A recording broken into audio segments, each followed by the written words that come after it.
có lồng ảnh gì này no em đó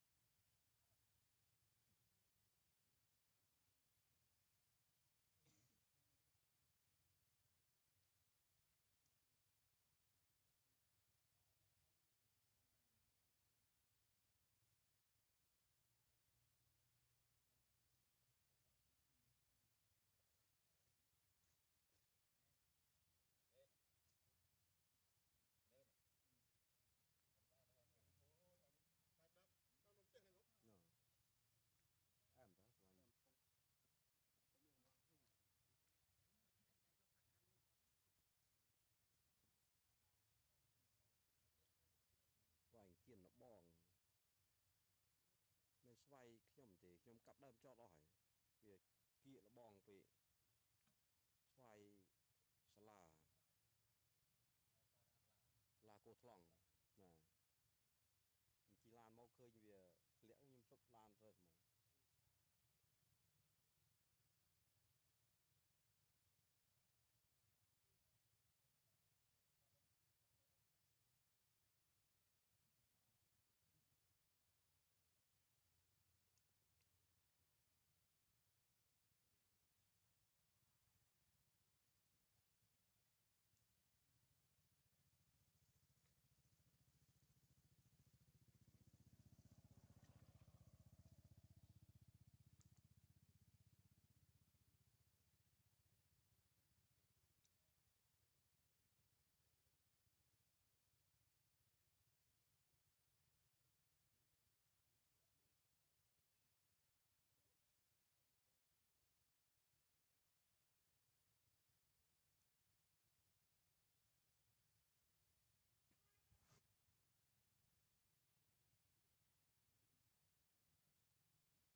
đây là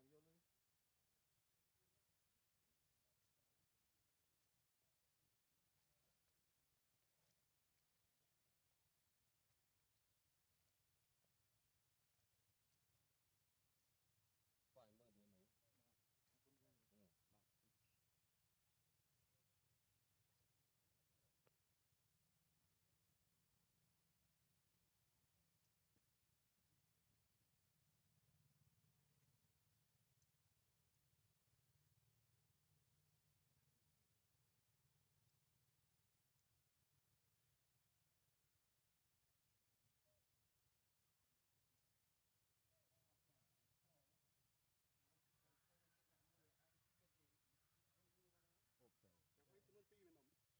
mấy ba hộp tờ nó hộp man hộp tờ có đủ bỏ ở hộp bàn kìm đây một căn rừng nịa hộp bàn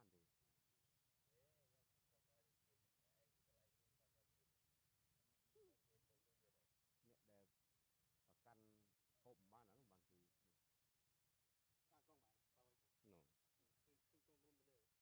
nó thì hộp cái bàn nó hộp tờ ya